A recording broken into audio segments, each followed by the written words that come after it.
Today, I'm answering your questions about if you should announce a change in your prices, how to find your right people when you're a knitwear designer, and how to get in the habit of creating your content ahead of time. And these questions came from you guys, from my listeners on Instagram. About once a month, I post a picture and ask you for your questions, and these are the questions I got in. So let's just dive right into it. So Pen and Thimble asks, when raising prices, should one announce, explain, or just raise them? Then she said it may or may not be related to my pay yourself work thus far. So Pen and Thimble is in the Starship and she's taking Pay Yourself. You can take Pay Yourself at taraswiger.com/pay. It helps you figure out what your numbers are, where your break-even point is, and figure out if your prices are right. So she's clearly coming to the conclusion she needs to raise her prices. And I get this question all the time. Here's the thing, most people don't know what you charge. They do not have it memorized. So go on and change it and you don't need to say anything. Especially if you're not profitable at the current prices. If you don't have a big enough profit margin on each item, and you're going to know that if you do your numbers and pay yourself, then just change it immediately. If, however, you are making a profit, you just need to raise your prices so you can reach your goals or so you can expand in a certain way, and you think your customers would appreciate the opportunity to buy at the lower prices, then announce it and give them a deadline. So, hey, our prices are going to go up in the new year. So you have, I actually wouldn't do even that much of a warning. Give a 1-week warning and announce that the prices are about to be changed, then announce the day before they're changed, and then leave it. And then just have the new prices. But that is only if you are comfortable selling your items at your old price. Some people, their items just aren't profitable enough, and or they have stock that they need to sell at the new price. Like their business is not going to do well if they sell it at the old price. In that case, just change it. Don't tell anyone, and definitely don't explain. You do not need to explain.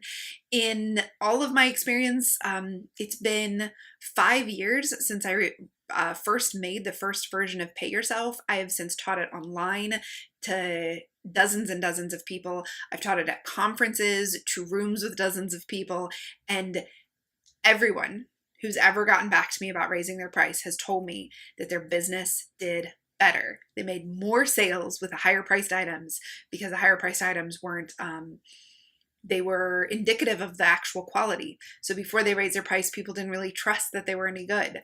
So raise your prices after you've done your numbers and you know what you need in order to be sustainable.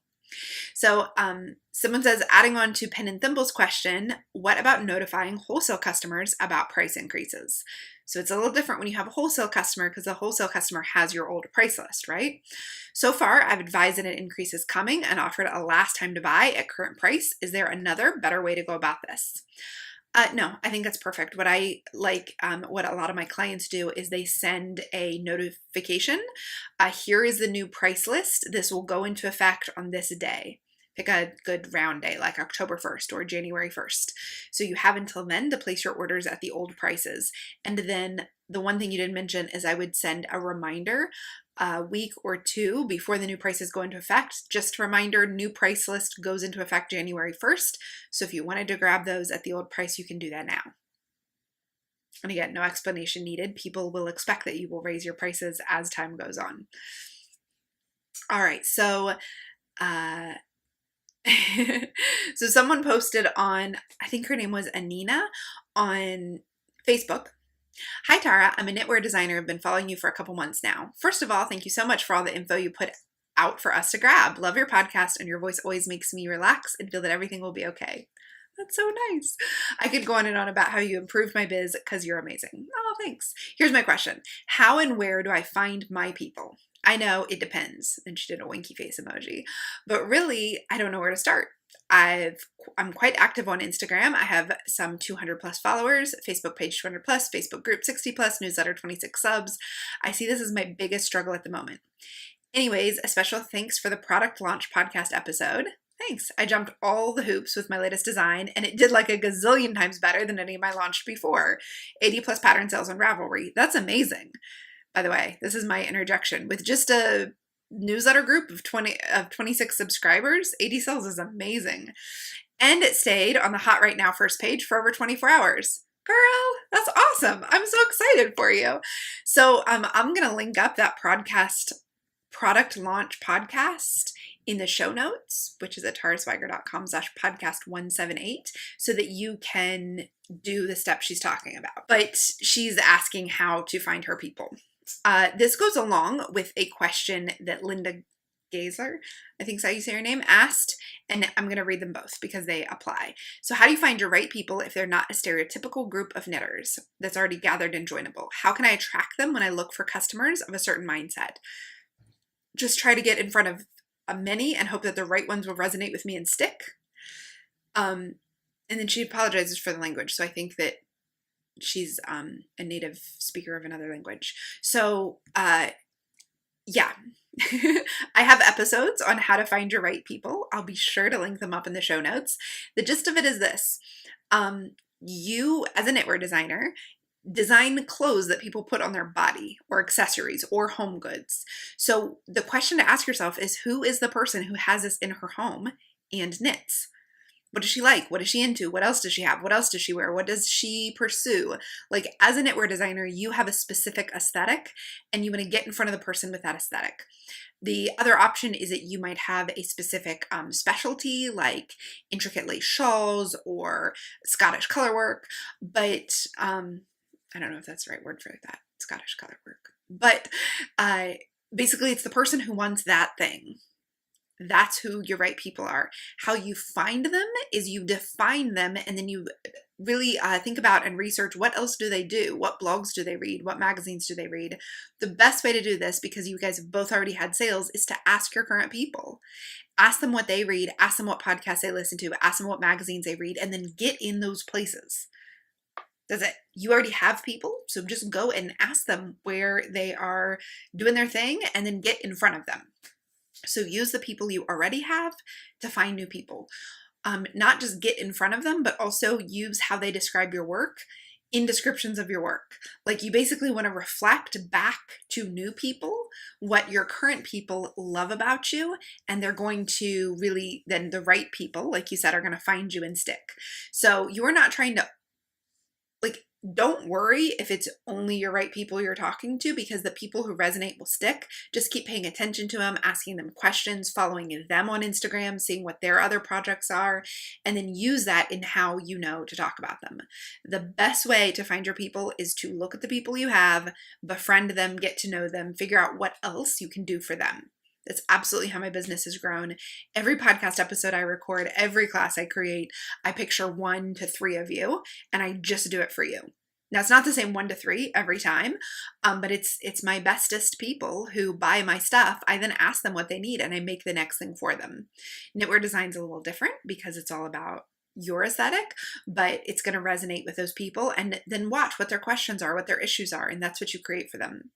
So I had asked Linda, I said, I can't quite answer your question, because her question was, how do I find my people if they're not a stereotypical group of people? I said, I'd have to know a little more. We'd have to dig a little deeper, because every group of people has something in common.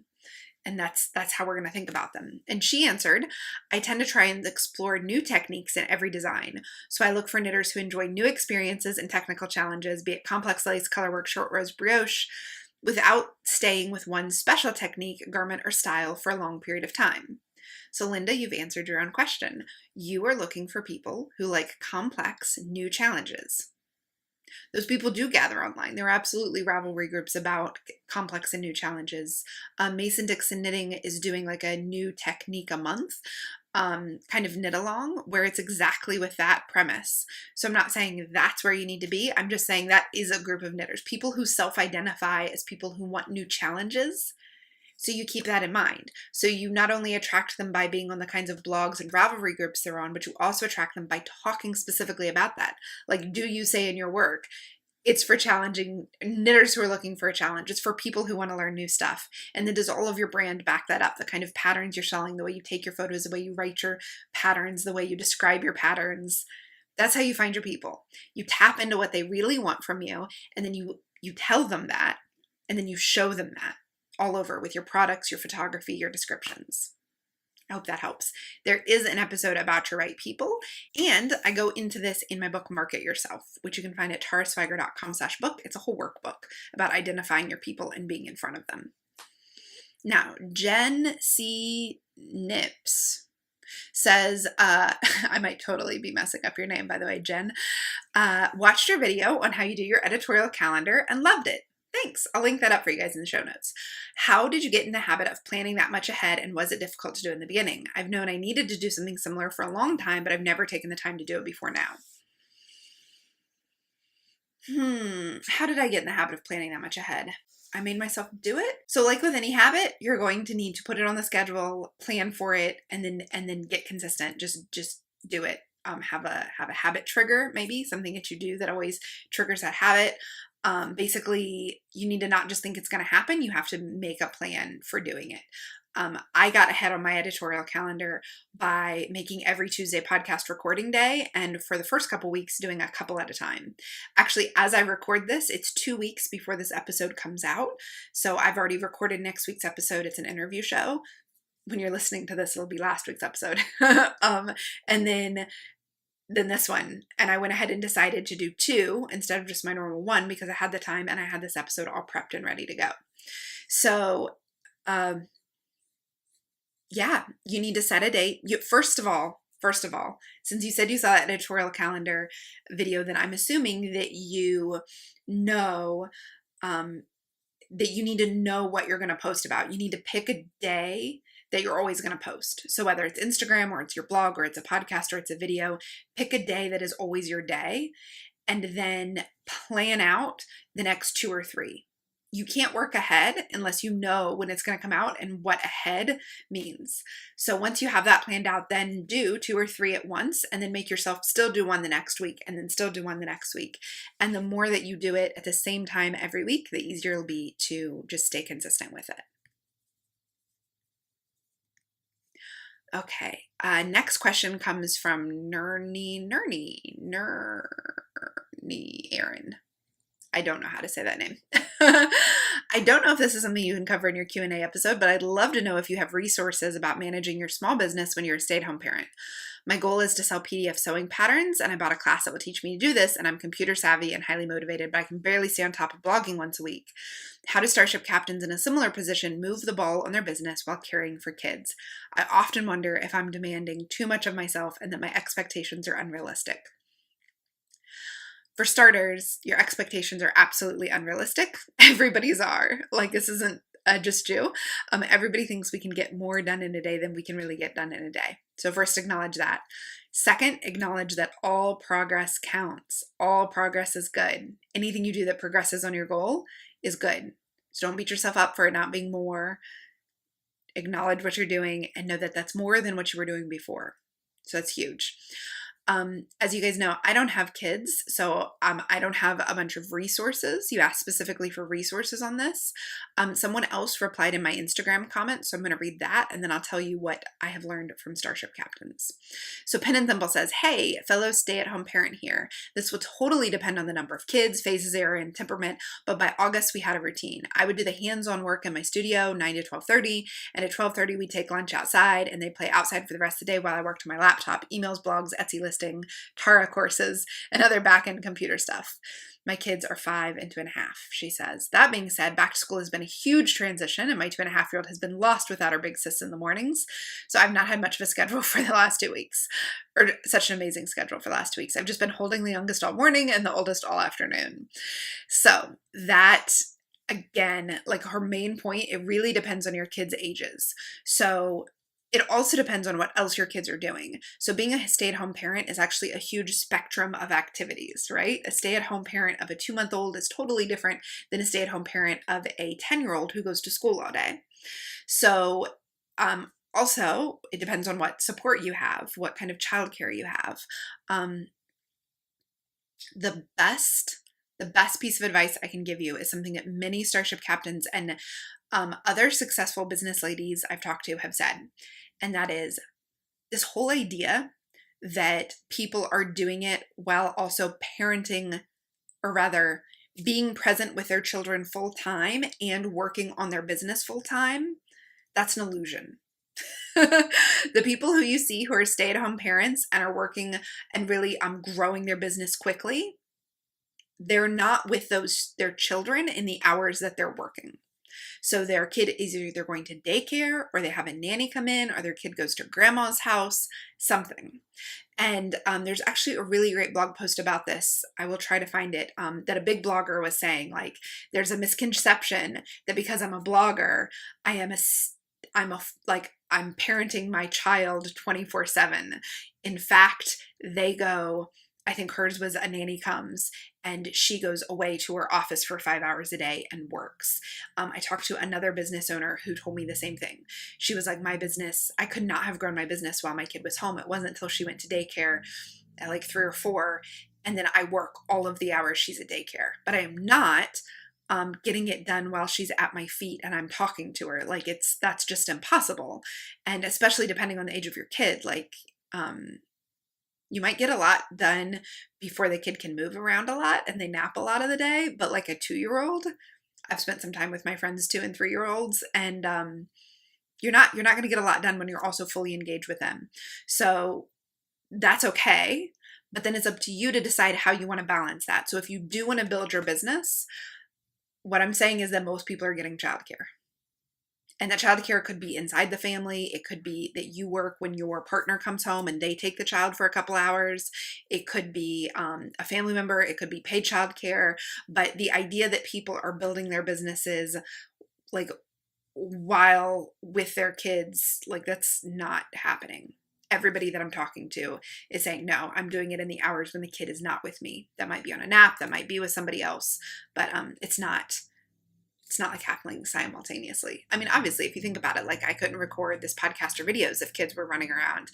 I couldn't do my writing or emails if that was happening. So I hope that helps.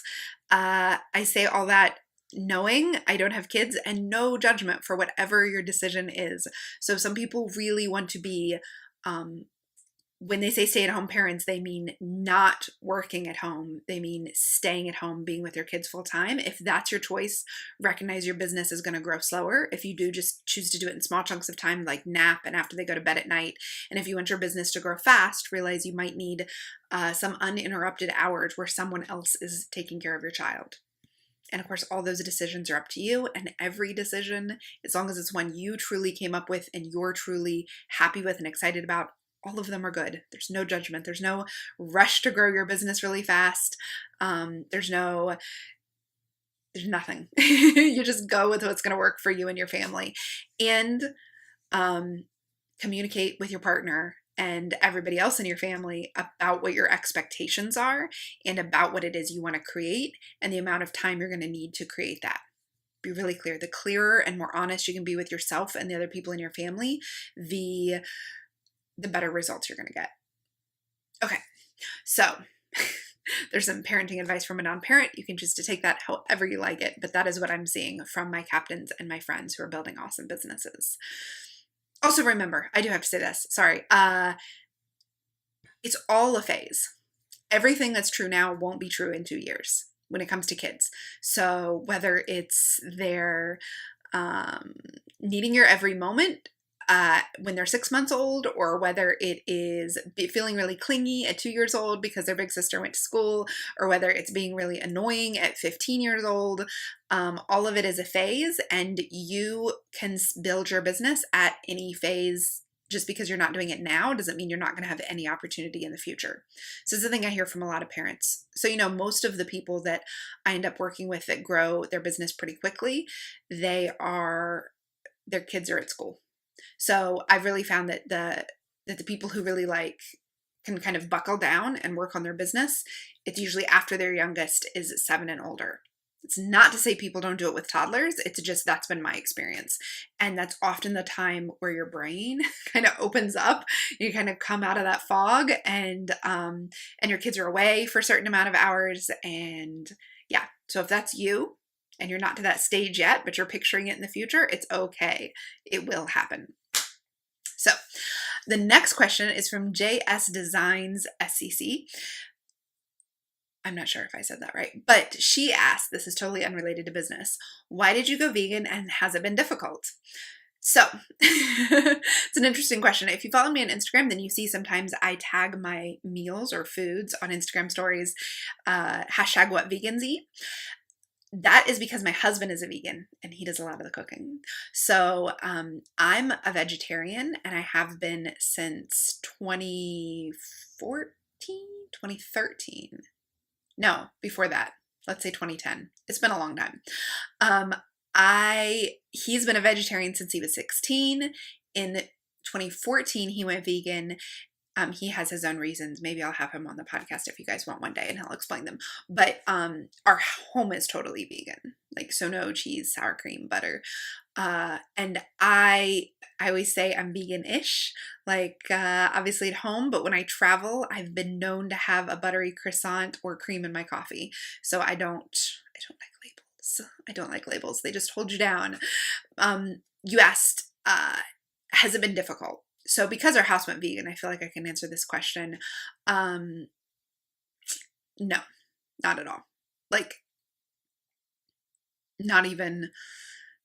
When I went vegetarian, it also wasn't difficult because we had already been eating vegetarian because I had already been married for years to a vegetarian. You just make other meals. I don't really. No. I mean, I don't know. I never really liked meat to begin with, so I never felt like I was giving up anything. If you do feel like you're giving up something, I would explore that a little deeper, but it was not ever a challenge. It's hard when we're out and Jay wants something and there's not a vegan version of it, but you just get an aversion to it. Like, I never want something that has meat in it anymore. So then it's not difficult to not eat it because I don't want it. In the same way that, like, you don't want to get chicken pox. So it's not hard for you to walk around not getting chicken pox because you just don't want it. That's kind of how I think about it.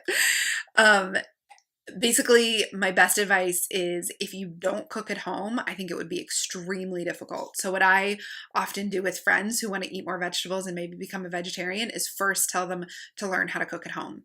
Get 5 to 10 recipes you are really, really comfortable with, because I can't imagine if we ate out every meal, it would just get really boring, especially living where we live. There just wouldn't be that many options. So if you cook at home, the options are endless. Get some cookbooks where you really like a lot of the meals in them, and then just keep exploring more books by that author and more of what you like. And then, like, be okay if you really love a food, eating it like all the time. That's one of the things we do. We have like 3 or 4 dishes that we will make every 2 weeks at least. And that just makes it easier. So if you don't feel like you have time to cook, that's another thing, is just make the same thing all the time. I hope that helps. I guess your question was just why.